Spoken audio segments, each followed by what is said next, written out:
গাজীপুরে কাপাসিয়ার যে গোপালগঞ্জের 5 জনকে হত্যা করা হয়েছে, লাশ আজ রবিবার ভোরবেলা এসে তার গ্রামের বাড়ি গোপালগঞ্জ সদর উপজেলার পাইকেন্দি উত্তরচরপাড়া গ্রামে এসে পৌঁছেছে। এখানে একদিকে চলছে লাশের গোছল, আরেকদিকে চলছে লাশ দাফনের ব্যবস্থা। এখানে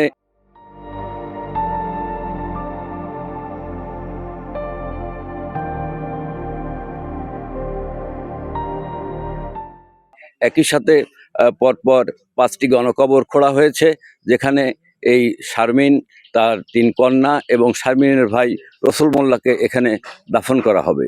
স্বজনরা সবাই কান্নাকাটি আহাজারি করছে। তারা সকলেই চাইছে যে এই হত্যাকারীদের দ্রুত গ্রেপ্তার করা হোক এবং এদেরকে ফাঁসি নিশ্চিত করা হোক।